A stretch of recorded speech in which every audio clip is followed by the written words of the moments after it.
আজকে 3টা খাবারের কথা বলবো, যে 3টা খাবার নিয়মিত খেলে আপনার শুক্রাণুর কোয়ালিটি বাড়বে। শুক্রাণুর কোয়ালিটি বাড়ানোর দিকে দরকার, আমরা নর্মালি অনেক সময় শুক্রাণু টেস্ট করি, দেখি যে 15 মিলিয়নের নিচে অলিগোস্পার্মিয়া, অনেক সময় 15 মিলিয়নের উপরে থাকে কিন্তু শুক্রাণু নড়াচড়া করে কম, মোটাইল না। আবার অনেক সময় দেখি তো শুক্রাণুতে ইনফেকশন থাকে, স্ট্রাকচার ঠিক থাকে না।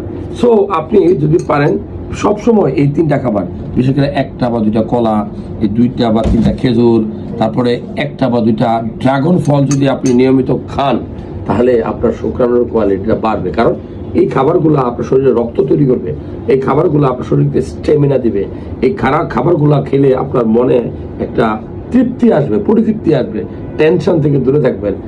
খাবার কিন্তু আপনার শরীরের মূল চালিকা শক্তি। আপনি ওষুধ খেয়ে কতদিন? সো আমি বলবো যে শুক্রাণুর কোয়ালিটি বাড়াতে হলে এই খাবারগুলো খাবেন, পাশাপাশি সবুজ শাকসবজি, পেয়ারা, রাতে 1 গ্লাস দুধ, সপ্তাহে 2-3 দিন মাংস খাবেন, হ্যাঁ, ডেইলি 2টা ডিম কুসুম সহ খাবেন।